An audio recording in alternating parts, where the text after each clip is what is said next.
हिंदू उत्तराधिकार कायदा अर्थात हिंदू सक्सेशन ऍक्ट त्या अंतर्गत झालेल्या विविध सुधारणा, त्या सुधारणाच्या अनुषंगाने विविध उच्च न्यायालय आणि सर्वोच्च न्यायालयाचे आलेले विविध निकाल, या सगळ्यामुळे आपल्याकडचा वारसा हक्क आणि त्यातही महिलांचा वारसा हक्क हा थोडासा किचकट आणि क्लिष्ट विषय आहे. त्यातही महिलांच्या वारसा हक्काचा अजून एक महत्वाचा कंगोरा, तो म्हणजे एखाद्या मुलीचं विवाह होणं. आणि मग विवाहाने त्या वारसा हक्कामध्ये काही फरक पडतो का? हा अजून एक महत्वाचा कंगोरा आहे, ज्याबद्दल आपल्या व्हिडिओच्या कमेंटमध्ये अनेकांनी प्रश्न विचारले. आपल्या ऑफिसला सुद्धा अनेकांनी असे प्रश्न पाठवले. आणि या सगळ्या प्रश्नांचा मुख्य रोख असा होता की आपल्याकडे जो मुलींना वारसा हक्क मिळालेला आहे, त्या वारसा हक्काच्या डेडलाईनची जी तारीख आहे, ह्या सगळ्याचा आणि मुलीच्या विवाहित होण्याचा किंवा न होण्याचा किंवा विवाहाच्या तारखेचा काही संबंध आहे का? आता ह्या दोन्ही गोष्टींचा एकत्रित विचार करण्यापूर्वी आपण वारसा हक्क या हक्काचं नेमकं स्वरूप काय आहे ते जाणून घेऊया. आता वारसा हक्क म्हणजे नेमकं काय? तर जेव्हा तुम्ही एखाद्या कुटुंबामध्ये जन्माला येता, त्या कुटुंबाच्या ज्या काही वडिलोपार्जित मालमत्ता असतील, त्या मालमत्तेमध्ये तुमच्या जन्माने तुम्हाला होणारा हक्क, तुम्हाला प्राप्त होणारा हक्क, याला आपण वारसा हक्क असं म्हणू शकतो. म्हणजे याच्यावरनं एक तर निश्चित होतं की वारसा हक्क हा जन्मसिद्ध हक्क आहे. एखाद्या कुटुंबामध्ये केवळ तुमचा जन्म झाला एवढीच गोष्ट तुम्हाला वारसा हक्क मिळण्याकरता पुरेशी आहे. मग हे एकदा आपण लक्षात घेतलं की एखाद्या व्यक्तीचा एखाद्या कुटुंबातील जन्म हा त्याच्या त्या कुटुंबातील वारसा हक्काची सुरुवात करत असतो. मग त्याच्यानंतर त्या व्यक्तीच्या आयुष्यात घडणाऱ्या बाकीच्या ज्या काही गोष्टी असतील, मग त्याचा विवाह होणं किंवा न होणं, घटस्फोट होणं किंवा न होणं, त्याला मुलं होणं किंवा न होणं, याचा त्या व्यक्तीवर किंवा विशेषतः मुलीवर आणि महिलेवर आणि तिच्या वारसा हक्कावर परिणाम होईल का? याचं उत्तर अर्थातच नाही असं आहे. मग गंमत अशी येते की महिलांच्या वारसा हक्काचा आणि विवाहाचा एकत्रित प्रश्न येतोच कुठे किंवा उद्भवतोच का? तर ह्याला कारण आहे मध्यंतरी 90च्या दशकामध्ये महाराष्ट्र सरकारने हिंदू उत्तराधिकार कायद्यात केलेली सुधारणा. मला वाटतं 94-95च्या सुमारास महाराष्ट्राने हिंदू उत्तराधिकार कायद्यात सुधारणा केली होती. त्यांनी मुलींना आणि महिलांना वारसा हक्क दिला होता. मात्र त्यात असं निश्चित करण्यात आलं होतं की अमुक तारखेपूर्वी ज्या महिलांचा विवाह झालेला आहे, त्या मुलींना इथून पुढे वारसा हक्क मागता येणार नाही.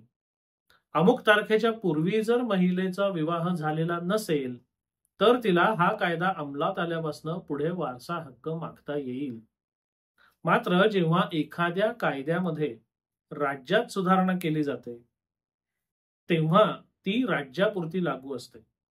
मात्र एखाद्या विषयावर जेव्हा केंद्राकडनं एखाद्या कायद्यात सुधारणा केली जाते, तेव्हा विविध राज्यांनी केलेल्या सुधारणा आणि केंद्राने केलेली सुधारणा याच्यामध्ये जर मतभेद असेल, याच्यामध्ये जर विसंगती असेल, तर त्या परिस्थितीमध्ये केंद्राची सुधारणा ही नेहमी वरचढ ठरत असते.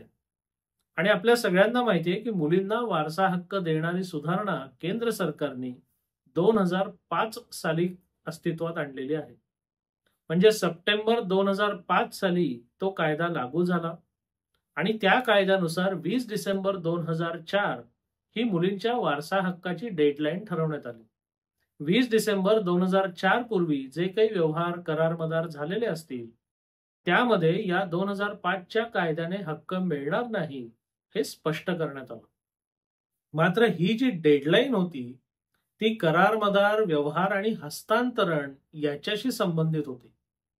अमुक तारखेपूर्वी मुलीचा विवाह झाला किंवा तमुक तारखेनंतर मुलीचा विवाह झाला तर त्याचे विपरीत परिणाम तिच्या वारसा हक्कावर होतील, अशी कोणतीही तरतूद केंद्राने केलेल्या सुधारणेमध्ये नाही, जी सुधारणा संबंध देशामध्ये लागू आहे.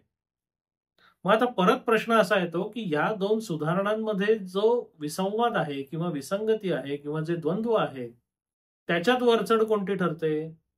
तर मगाशी मी सांगितल्याप्रमाणे आपल्याकडच्या प्रस्थापित कायदेशीर तत्वानुसार केंद्राची सुधारणा ही वरचढ ठरते, याच्यात काहीही वाद नाही. आणि मध्यंतरी मुंबई उच्च न्यायालयाने एका भूसंपादनाच्या प्रकरणामध्ये ह्याच विषयाचा सखोल विचार करून असं स्पष्ट केलेलं आहे की 94-95 सालची महाराष्ट्राची सुधारणा आणि त्याच्यानंतर झालेली 2005 सालची केंद्राची सुधारणा ही एकाच क्षेत्रातली असल्यामुळे 2005च्या सुधारणेनंतर 94-95 ची सुधारणा लागू करता येणार नाही किंवा त्या सुधारणेनुसार विवाहित मुलींच्या वारसा हक्कावर जी मर्यादा घातली आहे ती मर्यादा ती आपल्याला घालता येणार नाही किंवा त्याच्यामुळे मुलींना किंवा महिलांना केवळ तुमचा विवाह झालाय म्हणून वारसा हक्क नाकारता येणार नाहीत. म्हणजे याचा आपल्याला दोन गोष्टींनी, दोन प्रकारे किंवा दोन दृष्टिकोनाने विचार करणं गरजेचं आहे. पहिला आहे तर्काचा विचार आणि दुसरा आहे कायदेशीर विचार. तर्काचा विचार आपण जो सुरुवातीला केला की एखादा हक्क जर जन्मसिद्ध असेल तर जन्मसिद्ध हक्कावर बाकी कोणत्या बाबींनी विपरीत परिणाम होण्याची शक्यता ही जवळपास 0 असते. मग त्याचा विवाह, तिचा विवाह होणं न होणं, घटस्फोट होणं न होणं, वैधव्य येणं न येणं यांनी तिच्या जन्मसिद्ध हक्काला काही धक्का लागत नाही.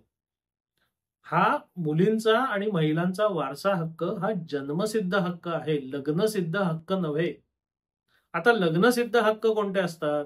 घटस्फोट मागणं, पोटगी मागणं, देखभाल खर्च मागणं हे सगळे हक्क जे आहेत ते लग्नसिद्ध हक्क आहेत आणि त्यामुळे एखादं लग्न वैध ठरणं हे या सगळे हक्क मिळण्याकरता अत्यंत गरजेचं असतं.